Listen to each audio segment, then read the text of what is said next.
his lane, he was getting slow starts, he was behind, but the rest of the team was able to play a little bit more smoothly. So we want to see if JD Gaming can keep their same mechanical level up in those positions like Navi, like Yagao especially.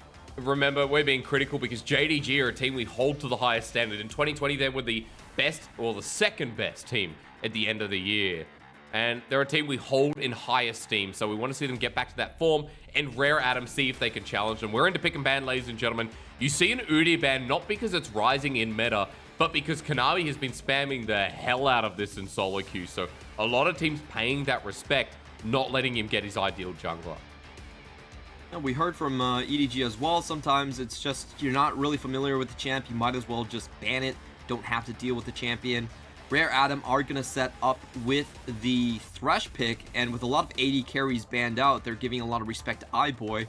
It does look like we're going to have most likely Aphelios come out as well. And the Pantheon is something I really wanted to see personally come out from Lillian. He hasn't played this champion just yet, but is the highest win rate jungler in the LPL. And Rare Adam did find some wins with when Ike's was on it. So I do want to see Lillian's flair with this one. Yeah, remember it was like the Ike's pick, as you just mentioned there. So it is nice to see transferring to Lillian. This is a pick that a lot of teams don't get their hands on because it is first ban worthy for red or blue sides. So the fact that JDG were willing to give it over means they might have a solution. We'll see. The Gragas gets locked in as a flex. The Kai'Sa already a strong pick.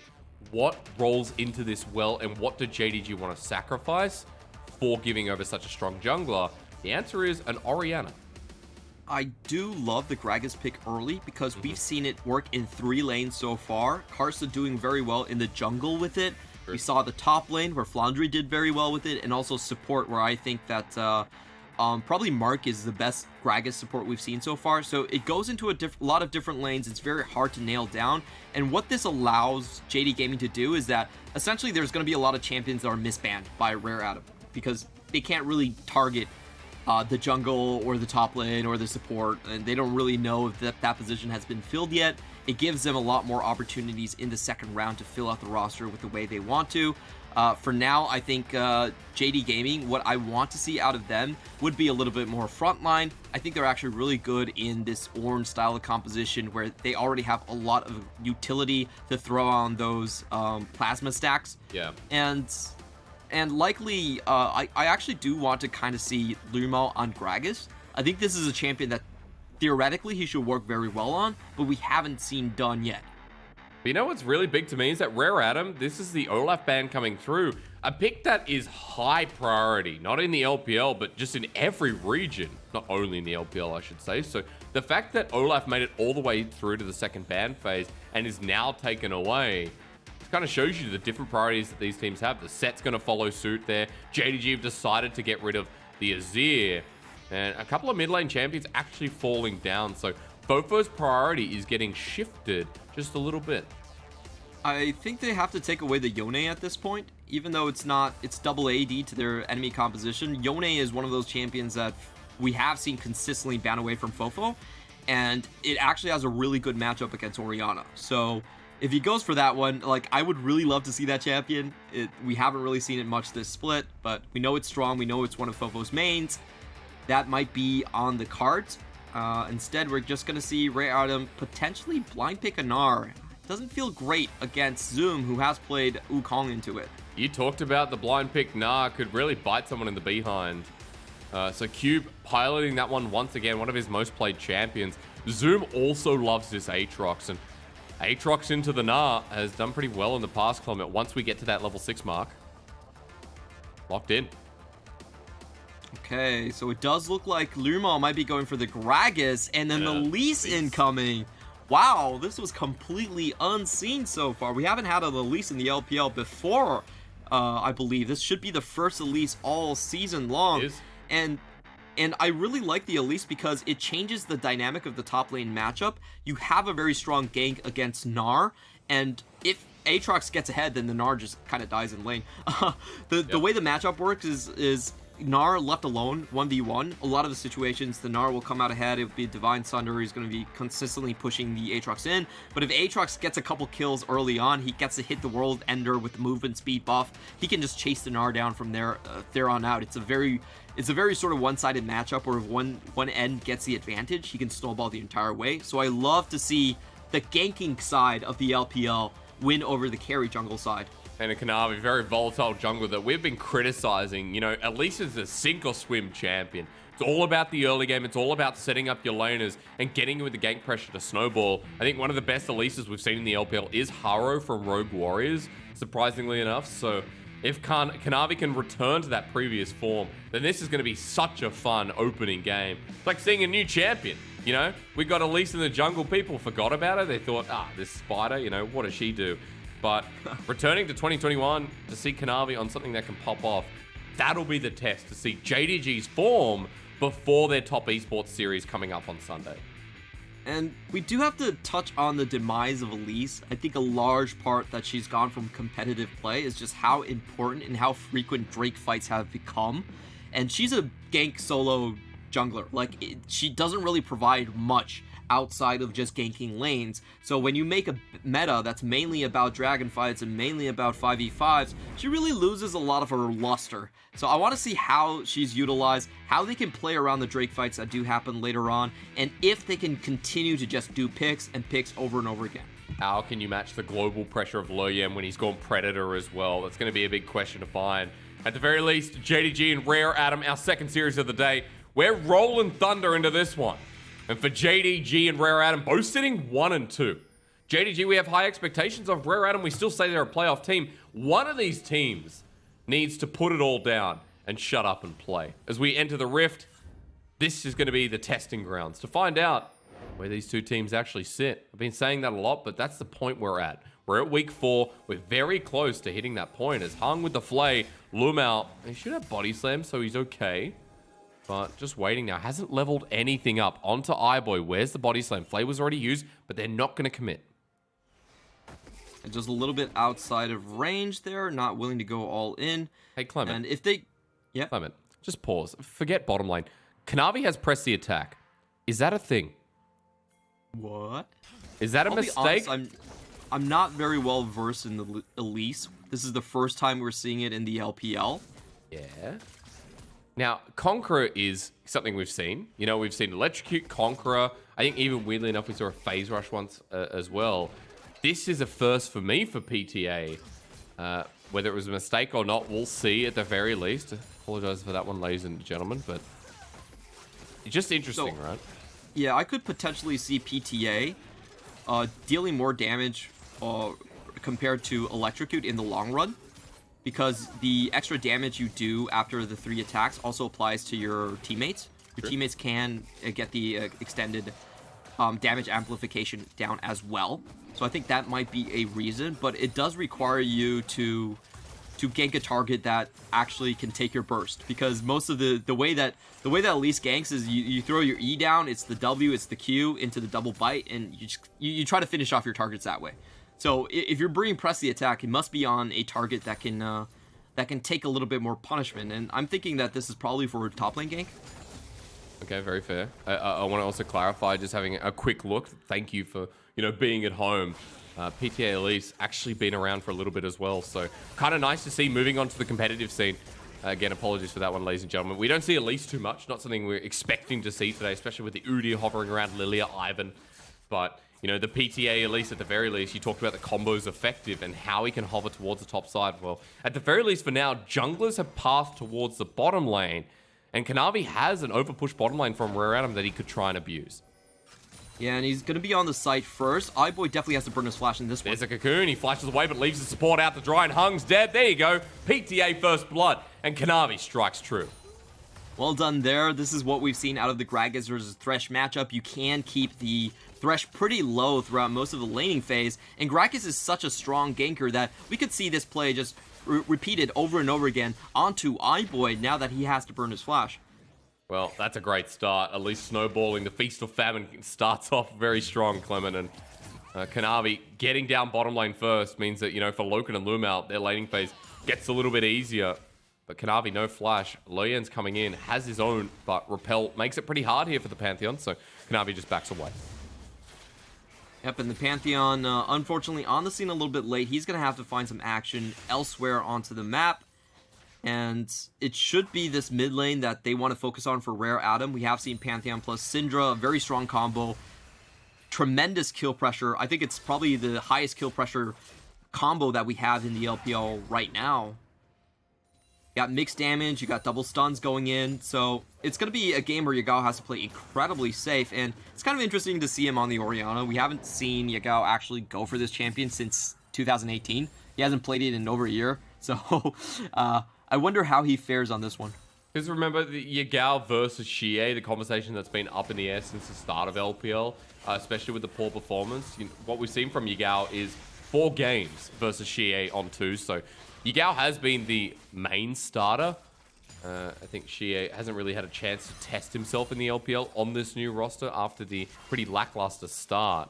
But at the very least, seeing him on Orianna, we expect like the LeBlanc, the Zoe, the Twisted Fates, as we've already seen this split. Something like the Orianna doesn't always sit with the Yagao playstyle, but going up against Fofo, a matchup that we've talked about in the past, Clement, you know, the range from the Syndra feels pretty nice, and Yagao will just trying to be farming up and getting those tier stacks. I love what he's doing right there. Zoom just going up and chasing out people, trying to stop the recall from going in. And yeah, like we were talking about, Yagao is very much a player where he is highly proficient on a few champions, but doesn't usually play the entire meta. So this is an interesting thing to kind of watch out. And Yagao's style has more been about face planting himself into the front line. He's kind of a frontline mage in that aspect. And we haven't really seen how well he does when he's on that more control role, where he has to play with the back line and try to defend Loken.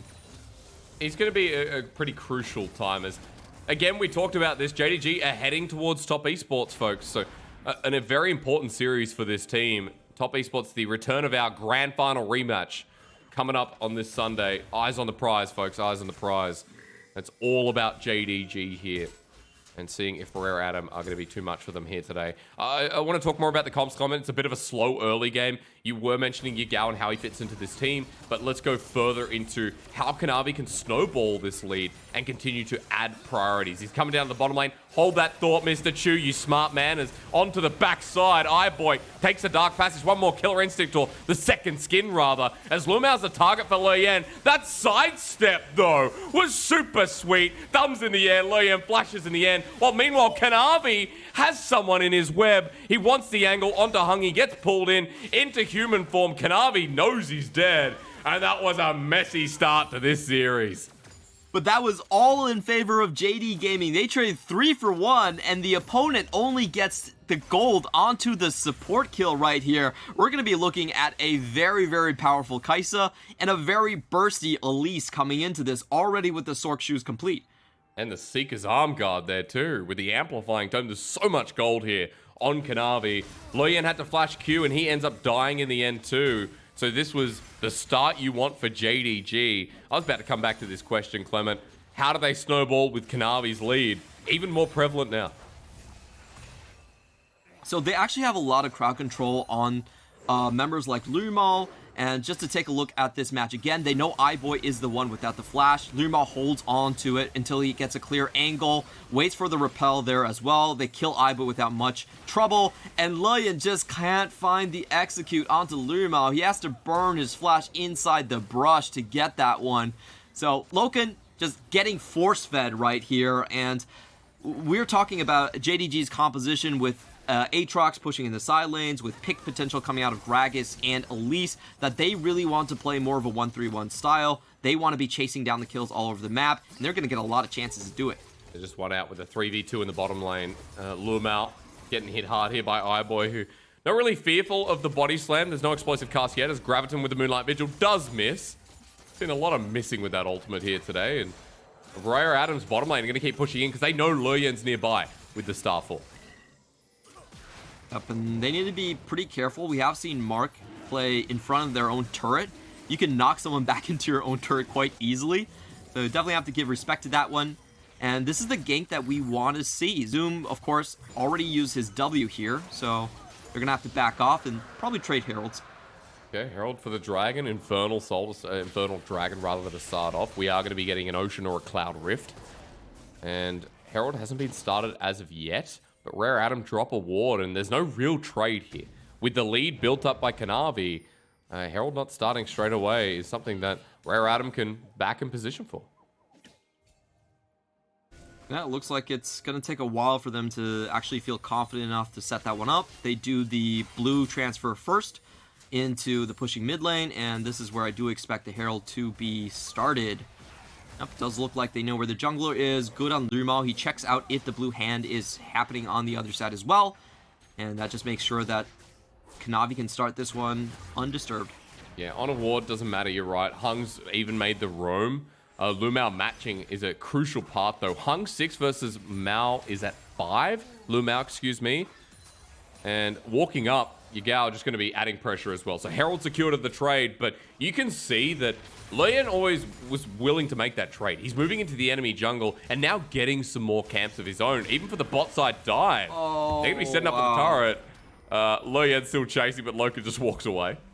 Oh, Predator Pantheon doesn't find the mark right there. Really well played on Loka. A lot of ADCs would have died in that situation, but he understands the play, backs out instantly. And they're only going to give over, I believe, 2 turret plates here. Yes, that is, a trade at the very least. Ultimate's going awry all across the Rift. Luyan just moving back to Scuttle Crab, and we continue, pacing ourselves with these farming games. 10 CS in the bottom lane, a Scatter the Weak in the mid lane, but all said and done is still even. The Nah matchup doing well for Zoom, actually, keeping intact with CS. Don't know what's happened to my talking. It must just be all the whiffs we've seen. Q being able to push up here, and you told me that a lot of the time Nah feels good in this matchup, but Zoom's doing okay. Yeah, he's actually still going to be ahead in CS, but I think this is mainly off the fact that we haven't really seen Elise try to impact this lane. So far, Kanavi has been playing on the bottom side. I do want to circle back and talk a little bit about compositions. Essentially what I think JD Gaming are doing with this comp is they are sort of on a timer against Aphelios GA. So they really want to close this one out before the 3rd item, or I would say 4th item mark coming out from iBoy. They don't want it to go too late. They're much more about the pick potential coming out from Gragas and Elise, and neither of these champions scale very well. So we're looking at JD Gaming try to get out a good lead early, and just use this ganking Kanavi to find advantages. Their sentence meanwhile on the bottom lane. Box put down for the commitment. Lumao sends iBoy into the wall. The W doesn't connect here from Loken, and iBoy just walks away. That was probably beneficial at the end of the day for JDG. Yeah, it really depends on the cooldowns between Box and Cask right here. I think both of them are actually about the same. But we do see what Rare Atom have been trying to do this entire game. That's been setting up this bot lane tower dive. Pantheon has been hovering around this bot side. They're going in. Okay, Loken ready for the Killer Instinct. Doesn't pop it though. Lumao here, Kanavi here over the wall as well, just waiting. Kanavi's been doing a lot of this, and this is what we missed about Elise in the LPL. She's a very patient jungler who aims for those ganks, knows she's not going to scale up, or at least add something like the, into the mid game, like a Pantheon with Gore Drinker as a front line. So with the Sonya's Hourglass, Kanavi, he wants a place to put the Herald Clement, but he keeps getting denied by Rare Atom playing safe. Yeah, and now Lillian finds himself in a little bit of an awkward situation. Okay, doesn't land. Cocoon goes out wide, Luyan just walking away, thumbs in the air. He's got his Gore Drinker anyway, so he'll survive quite a lot. And, this early game, pretty even. We saw a lot of blood down in the bottom lane. You mentioned Kanavi just trying to get around. He'll now put the Herald in the mid lane before plating disappears. And Yagao should have the push on this one as well, so this will just get a bit more gold into the Orianna's pocket. Yep, and we have talked about what JD Gaming are playing for. We can now mention what Rare Atom are playing for. Never mind, Yagao. Flash. Rift Herald now going to get the charge, and Yagao flashes away from range. So he doesn't actually get the gold in the end. Kind of sad after everything. Sad. Yeah. The jungler should still get the gold, but he's not going to get a share of it. And really tense moments as Lumo is standing on a ward. Don't think he realizes that himself. Your definition of intense, Clement, is very different to mine. This is we got 6 kills in 13 minutes, but for some reason, there's almost that sleep factor coming through. But we do have the Mountain Dragon, so I think we wake up for this one. Everyone's grouping teleport on both these top laners, but Cube does have a level advantage for now. Zoom should be able to get 11 after that wave crashes in, but we're all just gearing up for the second dragon. If I'm JD Gaming, I don't really mind contesting this Drake. It's the first Drake. It's a Mountain Drake. It doesn't really matter that much. I'd be happily willing to give it over and just find picks outside of the fight. Teleport means no, Clement. Zoom's level 11 into the World Ender, waiting for it onto iBoy. He misses the first Q. Onto the third. He flashes in. Still hasn't ultied until now. Both the summoners are down. He pulls in with the Infernal Chains onto Hung. He's not doing too much damage, but with that dunk down and the snipe down, Loken carries the play. A teleport defensively because iBoy's in a lot of trouble, and that'll pull JDG off. Yeah, and that's kind of what I mentioned, is that you don't really have to contest for the Drake itself. The more important thing is actually trying to find the exit kills as people walk out of the river. It was a great ward placement from JDG. They find the perfect collapse, and Cube is now stuck in the... this is going to be a... They're in some shit. Yeah, Clement, I agree. Into the wall, iBoy's just going to go down, and Lumao picks up the kill. Cube into Meganar wants Kanavi. Is the repel available? Into the wall, says no until now. Drops on down. Chilling Smite there. Zoom over the wall as well.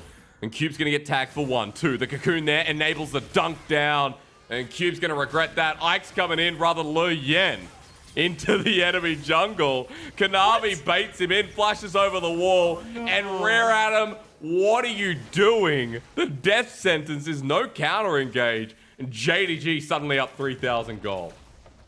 The funny thing about that fight is Rare Adam essentially used 2 teleports to burn in and give JD Gaming more kills. They were stuck with a 4v2 in their bottom lane. They used a teleport down. Cube still died. And then Lillian comes down and still dies. It's, oh my god. This is a team that does not understand the concept of sunk cost fallacy. Yes.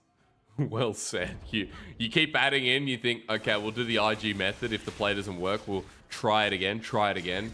But, you know, Lillian ends up dying a 3rd time, and Kanavi comes back out on the map with the Zonya's Hourglass, with the Sork shoes and Herald at the making. So for JDG, this is looking pretty good. 4-0 and 3 on Loken, by the way, with Gale Force now picked up. And you can't put a foot wrong with the way you talked about the comps as well, right? The snowball's in effect, and JDG have very structured mid, top, and 80 carry positions. Yeah, what Rare Adam really wanted to do was scale later into the game where they could set up a 5-man siege. They have range advantage. They have a lot of good disengage and Mega Gnar and Scatter the Weak and Thresh. It's going to be so hard for JD Gaming to dislodge them from a certain position. But now that JD Gaming are solidly ahead, now that Zoom should be taking over control of that top lane with all the assists that he's been able to find, I think we are going to see the pick composition start to win out. They're going to have more priority. They're going to be finding more plays into the jungle. And that's how the game is likely going to go from there on out. What I did want to mention is, this is something that I really love about JD Gaming, is they understand a lot of different ways to play around the Drake. A lot of times they're not like most LPL teams that just feel like they need to straight rush the Drake immediately. They are very accomplished with playing with assassins like LeBlanc and with pick compositions like Zoe. So they are willing to play a patient game, and they understand when the picks will develop for themselves. So under that situation, they give up the entire river, they let Rare Adam walk over, they let them take the Drake, but on the way out, they have the perfect teleport to snipe out all of the kills, all of the picks, and they basically blow the game wide open because of it. Trade's just hurting them so much in their favor. The explosive cast wasn't that great from Lumao. Sends Loyen to the middle of the lane. The Herald still gets the charge into the inner turret though. And the trade-off of losing this dragon is just so much greater. iBoy sitting up in the top side of the turret, but he can't defend against Zoom. There's no trade-off whatsoever. And JDG now moved to about 4,000 in the lead. While we're just waiting for the next dragon. We're waiting for that next pick that comes through from JDG. And how Rare Adam can stem the bleeding that's being caused by one moment. I'll be honest, I'm so happy there's teams in the LPL that can understand the concept of giving up Drakes. You know, like I feel like in China, the dragon is this mystical animal. It's kind of their sigil. So, you know, everyone is super attached. They feel like you have to fight for the dragon's glory and everything. But a lot of times giving up Drakes is actually totally fine. You can give up Drakes for better positioning. You can give up Drakes for taking gold in your pocket right now rather than scaling gold. And if you look at like a team like T1 last year, or when they were most successful with Teddy, a lot of times they were willing to give up the first 2 Drakes just to get extra. They know the value of it as Loken's going into High Boy, but oh my god. Here we go again. High Boy getting the 700 gold shutdown. That was a 4-1 Kai'Sa, who's pretty broken at the moment, and High Boy just has some shurikens. I was so surprised that he was actually just trying to go for that. He had no vision on that side of the map. He didn't know where the support was, but he was like, you know what? I'm feeling it. I'm going to go in for that one. And hey, you know, they didn't optionally give up this dragon this time, Clement. They have to give it up. They're down their big Kai'Sa. Loken's up in about a second. See if JDG can delay for him to get on the map, but Rare Adam initiate the start. Yeah, Loken probably didn't anticipate iBoy to still have his flash in that one. It's going to have to be a steal if JD Gaming want it. Scout of the week at the ready. Kanavi going in. Doesn't walk in for the steal, but it is a 2-man scout of the week. They get hit by 3 shurikens. Shockwave only onto Lei Yan. Into the backline. Lu Mao gets tagged down heavily as well as Fofo. Damaging from the reroll. Zoom is trying to carry the fight. He's 1 versus 4. Killer Instinct at the ready is Lei Yan. Maybe just baiting in the Killer Instinct and the flash from Loken. They take out Zoom on the return trade. 4 for 1. That's so worth for RA. And RA are heading straight towards Baron. The death timers are still pretty low. Now we're just hit 20 minutes, but I don't think there's anything that Loken can do here. He doesn't have his ultimate, only has a cleanse. They're waiting Okay, for but it. they do think better of it with the double teleport still on JD Gaming. Ooh, tags out in the end. Scout of the week hits Loken. He cleanses immediately, and the hook doesn't connect. So that's another summoner down just to bait away the Baron. It won't be started, but you take some crucial summoners from the 80 carries, the most bed member of JDG. I think we saw a lot of showcases of the problems that were plaguing JDG in just that one clip right there. That 1 minute is all you need to know about JD Gaming's struggle. They lose Loken into a fight he opted into himself, and they overstay for the steal. I understand why Kanavi is around this play. Why are the rest of you doing? Like, what is there to gain fighting 5v4? If you can't get the steal, get the hell out. Rare Adam are in perfect position. They're the team fight composition.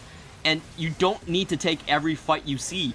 But, you know, JD Gaming, they are who they are. They love fighting.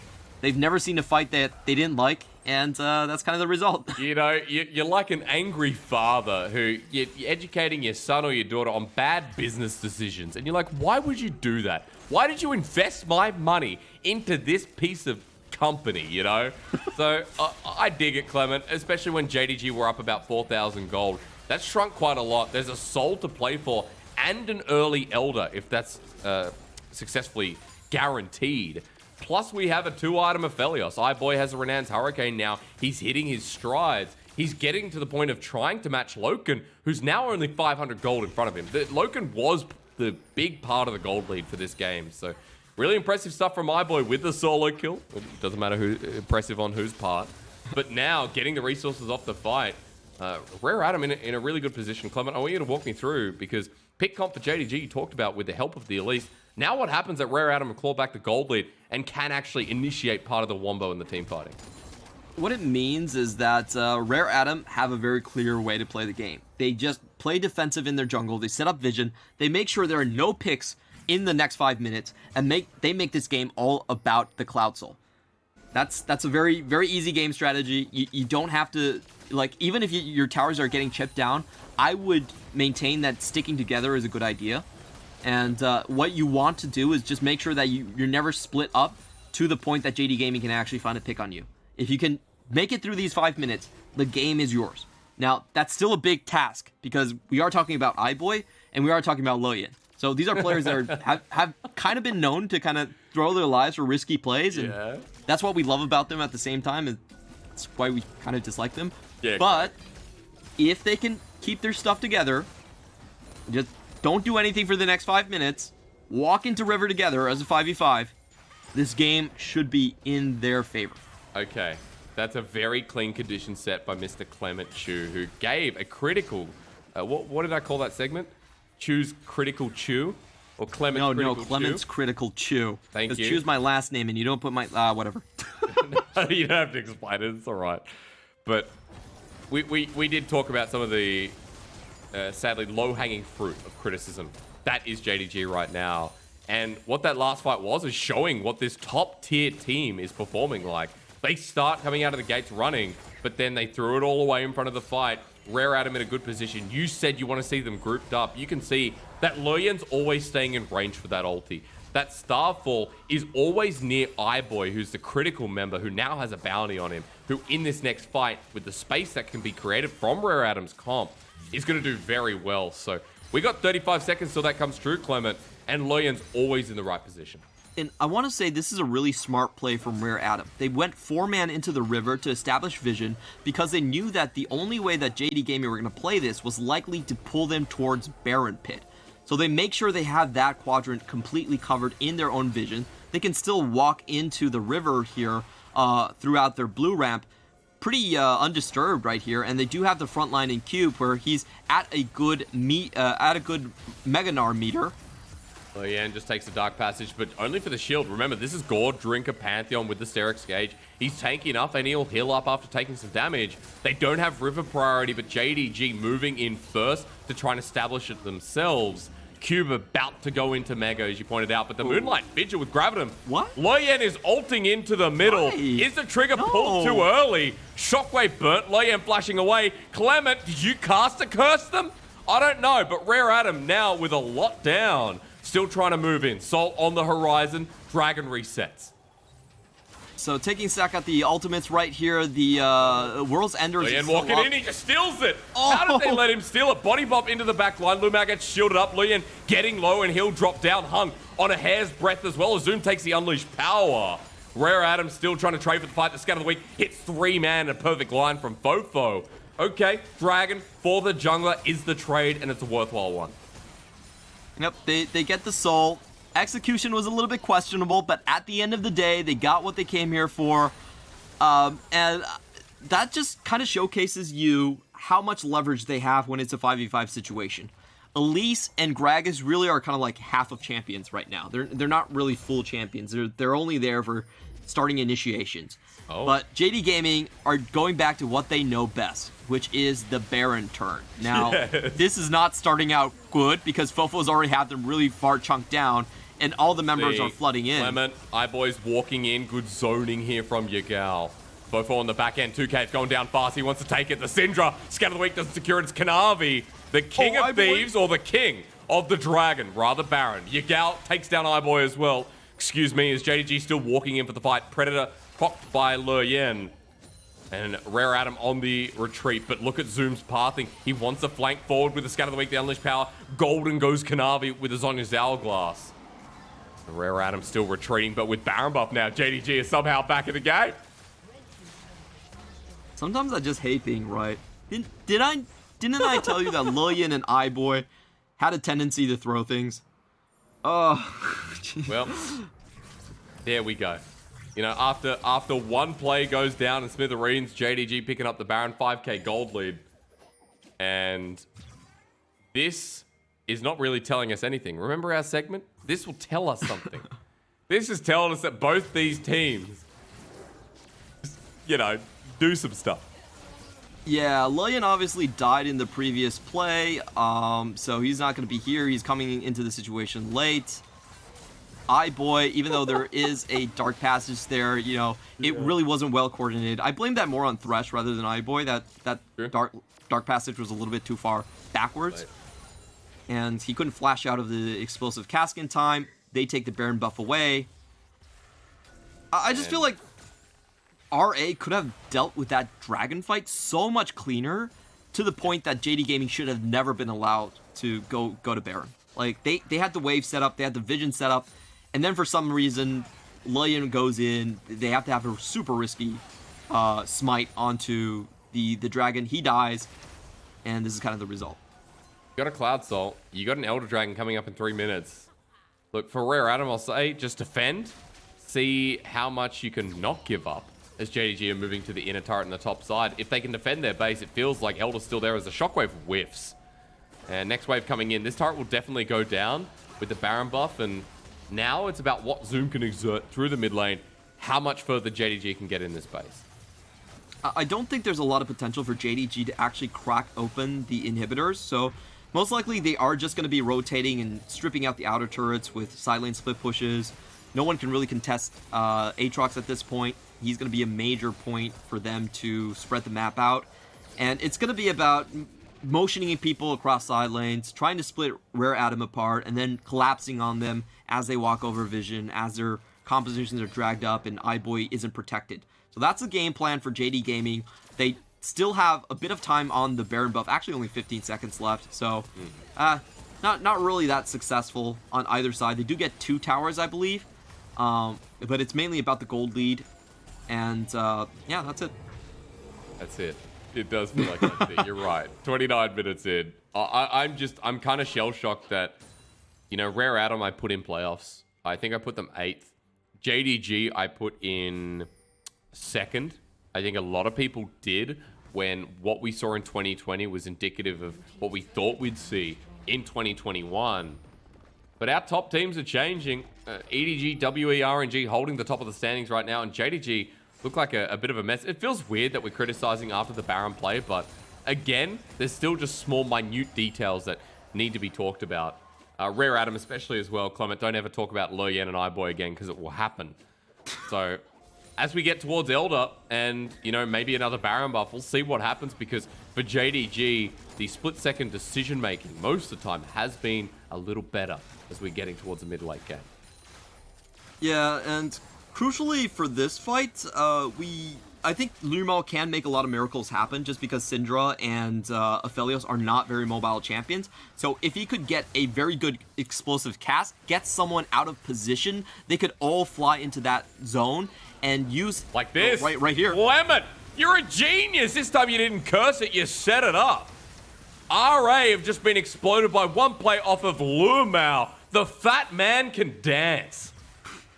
This is what we've seen for JDG compositions multiple times. It used to be the Fiddlesticks Flash Terror combination, and now Shockwave on top, the death sentence there, the box laid bare. Lo Yan's dead as Cube gets an unreal ultimate to defend the play, but JDG have done it. Elder's coming up next in 20 seconds.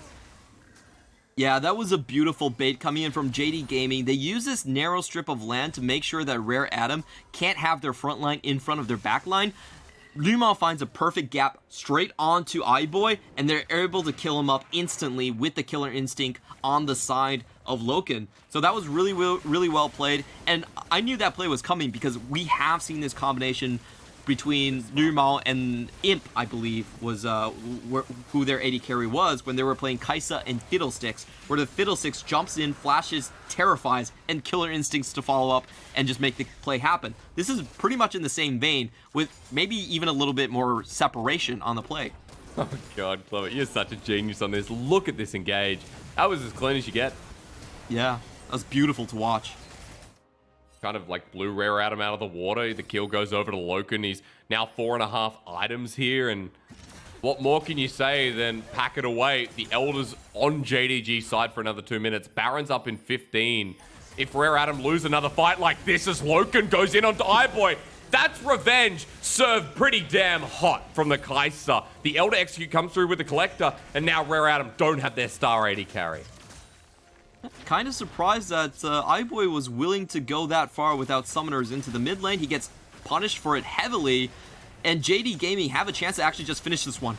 Going in straight forward into Lumal, the body slam negated here with the death sentence. He takes up the turret and dies, but Lo Yan will be the trade-off in front of the turret. They don't have a minion wave here as Cube sends Zoom back. Gore Drinker is showing League of Legends what it's made of, as Zoom took about 15 million turret shots, but it doesn't matter in the end.